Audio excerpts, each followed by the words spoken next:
જે મા બાપ તમારું ક્યારે અહિત નહીં કરે। એ દીકરીનો જ્યારે કન્યાદાનનો પ્રસંગ ઘરની અંદર આવે એટલે સમજી લેવાનું કે આપણા હો સાહેબ ત્યારે એ દીકરીના કન્યાદાનનો અવસર આપણને પ્રાપ્ત થાય છે। એ લાવો છે અને બધાને નથી મળતો। જેને દીકરીઓ નથી તો તમે જોવો છો કે સમૂહ લગ્નની અંદર બીજાની દીકરીનું કન્યાદાન કરે છે। એ દાન છે સાહેબ। બધા દાનની અંદર અન્નદાન, કન્યાદાન, ભૂમિદાન, ગૌદાન, સુવર્ણદાન એ શ્રેષ્ઠ દાન છે કન્યાદાન। વરરાજાની વિષ્ણુ સ્વરૂપે આપણે પૂજા કરીએ છીએ અને દીકરીની લક્ષ્મી સ્વરૂપે પૂજા કરીએ છીએ। એ લક્ષ્મી અને નારાયણના સ્વરૂપની અંદર આપણે એને જેમ કે પૂજા કરી અને પછી તે દીકરીને આપણે વિદાય આપીએ છીએ। જે દીકરી નાની હતી તમારા આંગણે મોટી થઈ છે, અનેક વ્રત કર્યા છે, સંસ્કારી દીકરી છે, એ કોઈથી મા બાપ જે નિર્ણય લે છે એને હંમેશા સ્વીકારે છે અને સ્વીકારવો જ જોઈએ। અને આપણે દીકરીને કાંઈ આપી જ નથી શકતા એટલું મનથી નક્કી રાખવાનું। ક્યારે અભિમાન ન કરવું મેં આટલું આપ્યું, મેં આટલું આપ્યું। 18 વર્ષ સુધી, 20 વર્ષ સુધી, 25 વર્ષ સુધી જે દીકરીએ તમારા ઘરના એટલા કામ કર્યા અને બાપની વધારેમાં વધારે જો કોઈ સંભાળ રાખતું હોય તો એક દીકરી એક જ પાત્ર છે। ગમે એવા થાકીને ગયા હોય ઘરે પણ ખાલી 2 શબ્દ મોઢામાંથી બોલે એટલે આખા દિવસનો થાક ઉતરી જાય છે। એ દીકરીનો જ્યારે કન્યાદાનનો અવસર ભગવાન તમને આપે ત્યારે ભગવાનની કૃપા સમજજો। દીકરી ન હોય તો બીજાની દીકરીનું જેને જરૂરિયાત છે એવી દીકરીઓનું કન્યાદાન કરજો। આશીર્વાદ મળશે। આશીર્વાદ અંતરમાંથી મળે છે, એ બહાર વેચાતા મળતા નથી સાહેબ। એ દીકરીના જે આશીર્વાદ આ સમાજની અંદર કેટલાય પરિવારો એવા છે દીકરીનો પ્રસંગ આવી ગયો છે, લગ્ન કરવાની બિચારાની શક્તિ નથી, સમૂહમાં જવાની વેવાય ના પાડે છે અને એવા કેટલાય પરિવારો મૂંઝાય છે। શું કરવું? ભગવાને સંપત્તિ આપી હોય અને ખબર પડે કે આપણા સંબંધી છે, સ્નેહી છે, ગામના છે અને ભગવાને સંપત્તિ આપી હોય તો એ દીકરીનું કન્યાદાન કરજો। અનંત ગણા પુણ્ય પ્રાપ્તિ થશે।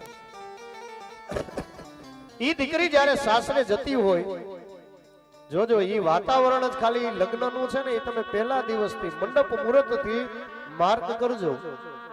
મંડપ મુહૂર્ત હોય ત્યારે કેવું વાતાવરણ હોય, એ જાન આવવાની હોય ત્યારે કેવું વાતાવરણ હોય અને જાન જ્યારે દીકરીની વિદાય થાય ત્યારે કેવું વાતાવરણ હોય છે। એ બધા એના જ હોય છતાં એ વાતાવરણ તમે જોજો કેટલી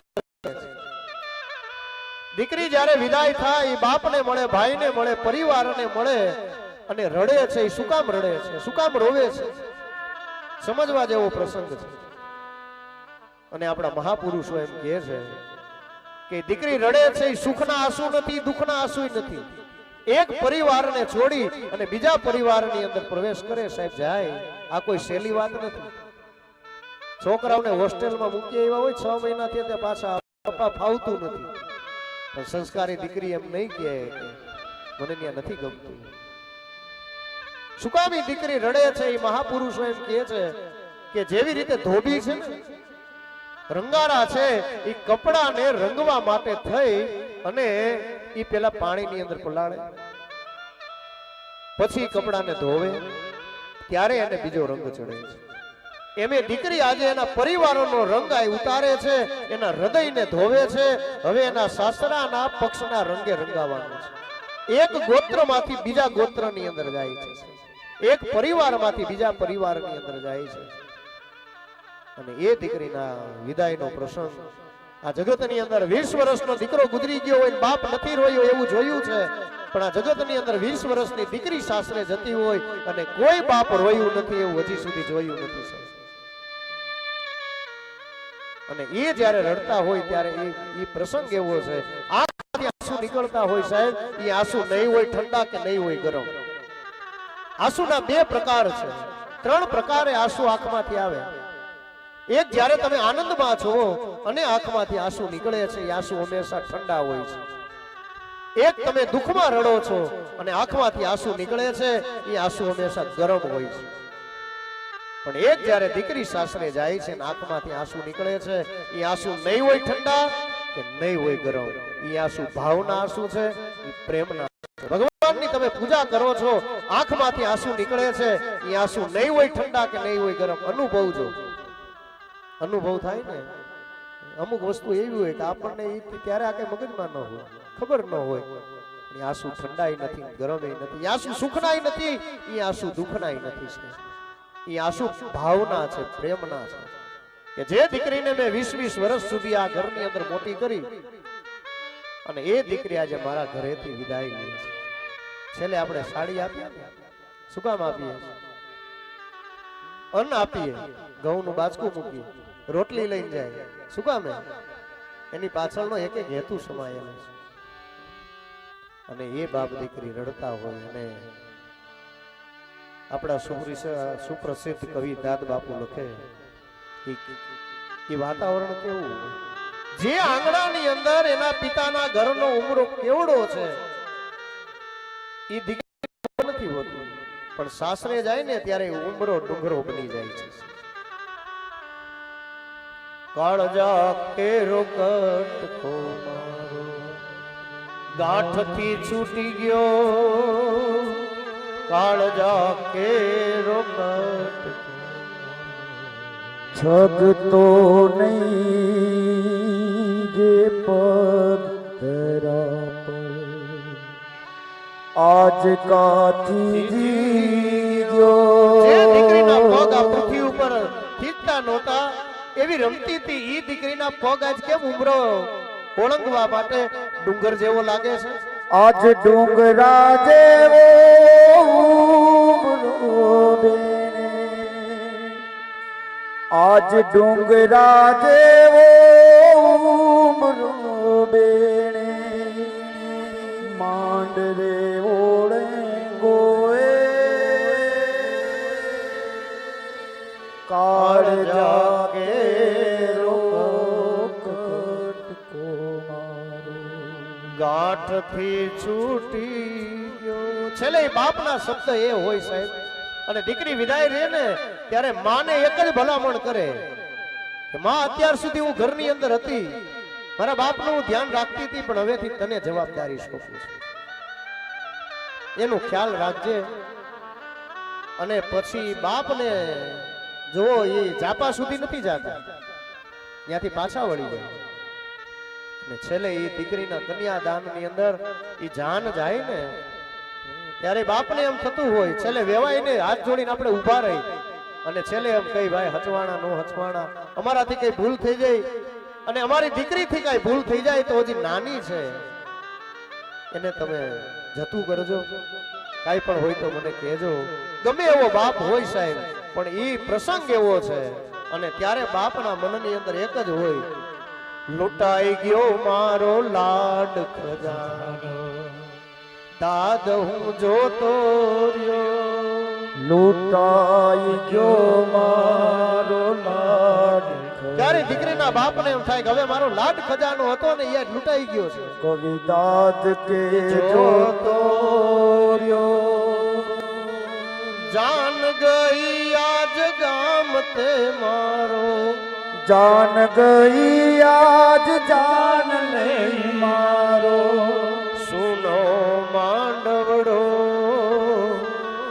કાળજા કેરો કટકો મારો ગાંઠથી છૂટ. બાપુની રચના અદ્ભુત રચના છે સાહેબ.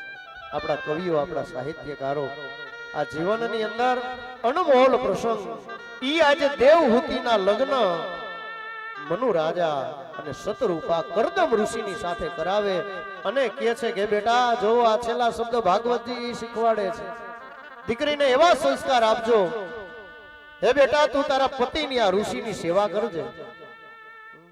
આપણે પણ દીકરીને એક જ જ્યારે વિદાય કરો ને ત્યારે સંસ્કારી દીકરીને એક જ શબ્દની અંદર, એક જ વાક્યની અંદર સૂચના આપજો કે બેટા જો મેં તમને સંસ્કાર આપ્યા હોય, મારી ઘરે તે જન્મ ધારણ કર્યો હોય, તો તારા માના અને તારા બાપના સંસ્કાર તું સાથે લઈને જાય છે. દીકરી સસરા ને દશરથ જાણજે,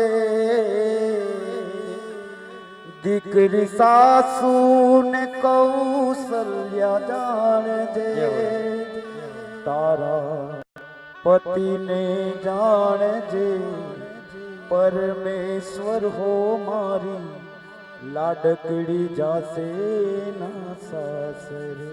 એ દીકરીને સંસ્કાર આપી અને વિદાય કરજો. અને એ દીકરીના જીવનની અંદર આપણે ધ્યાન રાખવાનું હોય છે. દીકરીને દુઃખ હોય તો એના બાપની પાસે, માની પાસે, પરિવારની પાસે આવી અને કહી શકે એટલી સ્વતંત્રતા એને આપવાની છે સાહેબ. પણ હવે આ સમયની અંદર શું થાય છે, જો ભેદ આવે ને ત્યાંથી ભાવનાનું પરિવર્તન થાય છે. એક ઘરની દીકરી બીજા ઘરની અંદર વહુ બની જાય છે. એ સાસુ એટલું સમજવાનું છે અને દીકરીએ સમજવાનું. અત્યારના આ જગતની સાંપ્રત સમસ્યા, દીકરો ત્યાં સુધી ઘરની અંદર કેમ રહેતો હોય, લગ્ન થઈ જાય અને પછી જે પરિવર્તન થાય, એ ભાવના ખાલી આપણે બદલવાની છે. આટલું જો સમજાઈ જશે જીવનમાં તો કોઈ મા બાપને આ જગતની અંદરથી વૃદ્ધાશ્રમની અંદર નહીં જવું પડે છે. અહીંયા દીકરી હતી, બીજાના ઘરની અંદર આજે વહુ બનીને જાય છે. દીકરી એટલું સમજવાનું છે, હવે મારા મા બાપને હું ન્યા મૂકીને આવી છું, હવે હું આને સાસુ સસરા સમજુ તોય ભલે અને મારા મા બાપ સમજુ તોય ભલે, અને મા બાપ સમજી અને સ્વીકારી લે. અને સાસુએ પણ એટલું સમજવાનું છે કે આ કોઈની દીકરી મારે ઘરે આવી છે, મારી દીકરી હવે સાસરે વહી ગઈ છે, હું આને દીકરી માનું તોય ભલે અને વહુ માનું તોય ભલે. એ વહુ મોટી અને દીકરી બની જાય, સાસુ મોટી અને માં બની જાય. સાહેબ, આ જગતના કોઈ મા બાપને વૃદ્ધાશ્રમની અંદર નહીં જવું પડે. શા માટે? આ ભેદ નહીં, જ્યાં પરિવર્તન આપણે નથી કરી શકતા ત્યાંથી ઘરની અંદર કેટલી સમસ્યાઓ સર્જાય છે. સહન કરવાનું ક્યાં આવે પછી પુરુષ વર્ગને? નથી ઘરનાને કહેવાતું કે નથી માને કહેવાતું. માં એટલું સમજે સંતાન મારું છે, નક્કી અમે કરેલા ઠેકાણે લગ્ન કર્યા છે. દીકરીથી અત્યાર સુધી ભૂલ થઈ ગઈ હોય, આપણી દીકરી સાસરે વહી ગઈ હોય, દીકરી નાની હોય અને કઈ ભૂલ થઈ જાય તો આપણે શું કહીએ? હજી બેટા નાની છો. કાચની બૈડી ઉપર કાંધી ઉપર પડી હતી, દીકરી ઉતારવા ગઈ ને કાચની બૈડી ફૂટી ગઈ. એટલે માં તરત દોડીને આવે, બેટા શું થયું, શેનો અવાજ આવ્યો? એટલે માં કે શું ફૂટી ગયું? દીકરી જવાબ આપે, માં કાચની બૈડી ફૂટી ગઈ. બેટા નિરાયતે કાચ ભેગા કરી લે, તારા પગમાં લાગી ન જાય. અને એની જગ્યાએ ઈ કાચની બૈડી વહુ કીતે ફૂટી ગઈ હોય તો 3 પેઢીનું સંભળાવી દઈ છે. આ બંધ કરો. એટલે જગતની અંદર હું તો એવું કહું, જોરાવાદ નહીં જવું પડે. ઘરની અંદર શાંતિ નથી સાહેબ, ઘરની અંદર. અને આ દુનિયાનો છેડો છે ને ઘર છે. ગમે ત્યાં તમે જાઓ, ગમે એટલા ફરો, પણ ઘરે આવો એટલે શું થાય? આજ ઘર આવી ગયું. હવે ઈ જ ઘરની અંદર જો શાંતિ નહીં હોય તો ઈ તમને ક્યાંય શાંતિ નહીં મળે. અને ઘરને મંદિર બનાવવા માટે શું કરવું પડે? દરેકે સમજવું પડે. પણ આ બે પાત્ર એ ખાસ સમજવાનું છે. સાસુ નું હોય આ બે સમજી જાય ને એટલે 50% પ્રશ્ન હલ થઈ ગયા. પછી 50%ની જવાબદારી રહે. પણ ઈ નથી જાતું કરી શકતા સાહેબ. ઓલા જૂનું પકડીને બેઠા રહીએ છે. અમે નાના હતા ને અમે આ ઘરે આવ્યા ને અમે આ ગામમાં આવ્યા ને તેથી આમ હતું ને હાથે દહીણા દળતા હતા ને ઈ સમય હતો. અત્યારે ભગવાને સારો સમય આપ્યો છે. જોવો તમે અહીંયા વૃદ્ધો બેઠા છે, ઈ તમે 50 વર્ષ 40 વર્ષ પહેલાનો સમય જોવો, અત્યારનો સમય જોવો તો તમને એમ નથી લાગતું કે અત્યારે આપણે ખૂબ સુખી છીએ, ખૂબ ભગવાને આપ્યું છે? હવે એને કેમ ઈ સુખને ભોગવવાનું છે એ આપણે નક્કી કરવાનું છે. આના કે નિશાળું નથી, એના કે ક્લાસ હાલતા નથી કે ત્યાં જઈને તમે શીખી આવશો. જીવન છે ને એ કેમ જીવવું એ પોતે નક્કી કરે, પોતે સુખી થાય અને પરિવારને પણ સુખી કરે. પણ એ સ્વભાવગત દુઃખ હોય. જો દુઃખ 3 પ્રકારે આવે. એક પોતાના કર્મની અંદર દુઃખ છે, ભાગ્યની અંદર છે તે આવવાનું છે, એ કઈ વયું નથી જવાનું. પણ સ્વભાવગત જો દુઃખને ઊભું કર્યું તો એનો કોઈ વિકલ્પ નથી. દીકરી છે અને સાસુ છે, વહુ છે અને સાસુ છે, દીકરી છે અને માં છે. આટલું સ્વભાવનું પરિવર્તન ખાલી કરવાનું, નહીં જાજુ નથી કરવાનું. થોડું થોડું બંને જાતું કરે એટલે ઘર મંદિર બની જાય. એ આખું વાતાવરણ દિવ્ય થઈ જાય અને ન્યા જ લક્ષ્મીજીનો વાસ થાય છે. સુખી થવું છે તો આ એનો સરળ ઉપાય છે. જે ઘરની અંદર કાયમ ઝઘડા થતા હોય એ ઘર છે ને પછી મંદિર નો રહે. એ આખું વાતાવરણ અને એ આવનારા તમારા સંસ્કારો એ આવનારા બાળક ઉપર અસર કરે છે.